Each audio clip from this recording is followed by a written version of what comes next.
Today, 8 million people are behind bars around the world, 2 million in the United States alone.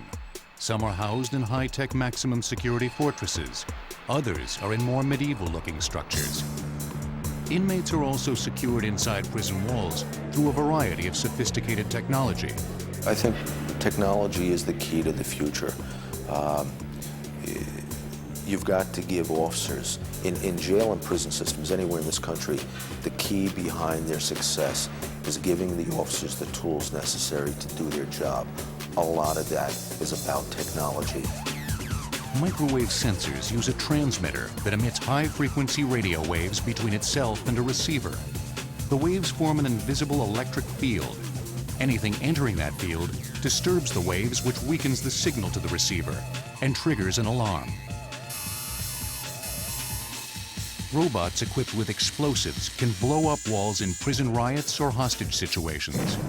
A lot of technology has been developed just for the correctional industry, but a lot of the development that has come out of defense activities has been now applied to the correctional industry. The toughest and most incorrigible inmates are housed in super maximum security prison units, which generally have the most advanced technology. Supermax facilities have evolved as a concept in the last 10 years to deal with some of the most problematic inmates in the system, to get them out of the rest of the facilities in the system. So we're just going to get them in an environment where we can really batten down the hatches, keep close control, and not worry about them infecting the rest of the population. California has the majority of high-security inmates. In 1990, it unveiled a state-of-the-art maximum security housing unit at Pelican Bay State Prison. It became a model for the rest of the country. Its X-shaped security housing unit was a high-tech replica of the nation's earliest prisons, featuring solitary confinement cells. The inmate sits in a windowless cell with a poured concrete sleeping slab and an immobile concrete or steel toilet behind a thick steel-plated door. Corrections officers monitor him from control booths with video cameras and communicate through speakers. Supermax, you typically feed an inmate in their cell. That means designing a food pass in the cell door or off to the side so the officer will come by. The food will be pre-portioned, put in a tray, inserted in the cell, collected after a certain period of time. Today's high-tech Supermax may be a far cry from security measures used at the earliest prisons. But throughout history, society's views on how to treat criminals can be summed up by the barriers built to house them. It's a worthy history to study, and it tells us who we are as a people. You can use a metaphor of the wall and the anti-wall. The people who believe in more confinement, more retribution, in more punishment, as being the people of the wall.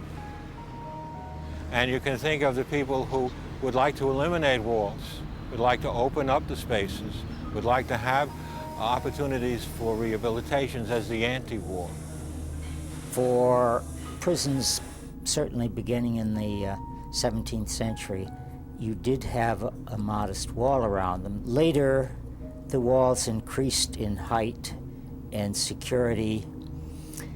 In the 1950s and 60s, in the United States at least, the wall became too expensive to build. They began to use cyclone fences and razor wire coils, and later on, electronic devices. What the public expects from prison today is really the sense that the people inside are going to stay inside. They go back to their images from the James Cagney movies, and this real sense that once that door closed behind somebody, it was with a sense of finality. Before the 18th century, prisons were nothing more than holding cells where criminals waited to be tried. They were sentenced to death, mutilated, branded, or banished to another country. For the most part, before the 18th century, the method of punishing felons was corporal punishment, various forms of corporal punishment, capital punishment. Prisoners were held in crude dungeons for short periods of time until their punishment. Some were detained with a garrote, or iron collar that would be locked around their neck to disable or torture them. If tightened, they would strangle to death. Before the 18th century, prison design was almost an afterthought. Various structures that were built for other purposes were adapted for use as holding cells, but had not been designed initially with the intention of making them prisons. The first known system of prisons was a series of dungeons built above the main sewers in Rome between the 3rd and 1st centuries BC. Here, prisoners were confined in large rooms. From the 4th century and until the Renaissance, the Roman Catholic Church contributed greatly to the evolution of the prison. Throughout Europe and in England, church authorities imprisoned both clergy and lay people who violated canon law. They were housed in monasteries and abbeys. If monks committed very serious offenses such as arson or murder, there were underground rooms where the monk would be confined permanently, and religious tracts and food would be lowered to him. I think the most important thing that is drawn from the precedents of the medieval world, and particularly later on Elizabethan England and 18th century England and London, is the whole idea of the notion of the cell. And I think it draws on the monastic tradition particularly, that this is a place where one is isolated, compelled to turn into the self and reflect on the self. This was the beginning of prison design, which centuries later would be referred to as solitary confinement. In theory, it was meant to rehabilitate an inmate through isolation and prayer, instead of physical punishment. Prisoners were confined to their locked cells. The locks were the kinds of primitive locks that had been used in Roman times down through the Middle Ages, or they would simply place an iron bar on brackets over the door, usually a lock with a huge key about this large. Secular prisons began to emerge as early as the 12th century with the rise of civil governments in Europe and the development of public law. Castles and fortresses always were built with strong rooms on lower levels to store material in case the castle was under siege. Those rooms could be used later, particularly when castles had no military value. They could be used to house prisoners. Ruling monarchs used castles such as the Tower of London or France's Bastille to lock away political rivals. By the 15th century, the breakup of feudalism and the expansion of cities caused much economic and social turmoil. Work was scarce. Many became homeless, turning to begging, stealing, and prostitution. Acts the English government deemed as criminal. To deal with these new lawbreakers, the English built workhouses. The houses of correction were called bridewells because the king had donated a sort of rundown palace called the Bridewell Palace, and that became a workhouse. Street people, vagabonds, prostitutes, and petty thieves were put in there, not in cells, but in rooms. In those rooms, prisoners manufactured various products under strict discipline. Prisoners worked hard, and here the idea of reform came in. But not all European countries adopted the workhouse concept. Some turned to distant outposts of civilization overseas, such as Australia, North Africa, and free American colonies like Delaware and Maryland. Such penal colonies existed until the mid-1900s.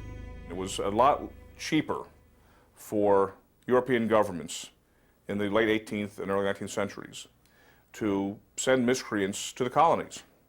Now, in some cases, they were actual penal colonies that people were sent to, such as Devil's Island. Devil's Island in South America's French Guiana was legendary for its horrendous conditions and brutal physical punishment. It was a humid jungle known for its hard labor, insect-infested cells and starving prisoners. But even banishment to other countries, workhouses, and traditional prisons could not keep up with England's growing inmate population. Its solution was to incarcerate prisoners on derelict warships and merchant vessels, called hulks. The ships were anchored in waterways throughout Britain. As many as 5,000 convicts were imprisoned at any given time. Conditions aboard the ships were filthy, crowded, and disease-ridden. And by all accounts, those inmates were in even more miserable conditions than were those in local jails. Some hulks were no longer seaworthy. They took on so much water that inmates living in their lower decks drowned. Prisoners wore leg irons and handcuffs. It is thought to be one of the first times a ball and chain was also put to use.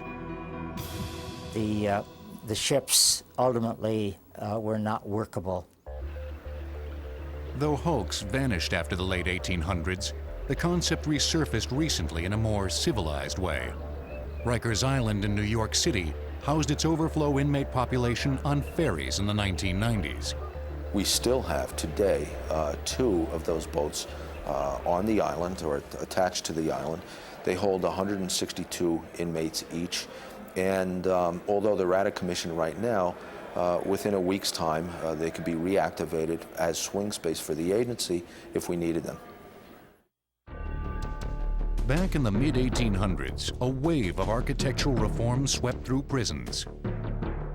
Englishman Jeremy Bentham proposed new designs to make prisons more secure and easily managed.